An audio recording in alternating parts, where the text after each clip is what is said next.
আরে মা থেকে অনেক গাদা ঠিকই গেছে। ওয়াও, এটা কি? সেই একটা মিষ্টি আছিল। একটা খুলতে দে। সাম সাম সাম সাম। এই যে এটাই। এদিকে দে একটা। আরেকটা সমসম। আয় দাঁড়া নিস না। সমসম। এটা হচ্ছে চম চম চম চম চম চম। কিসে?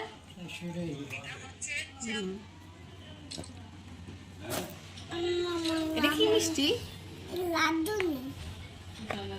আর সাথে এই মিষ্টিও এনেছে বাকরখানি দিয়ে খাওয়ার জন্য। আর এই যে গরম গরম বাকরখানি, মিষ্টি দিয়ে খেতে খুবই মজা।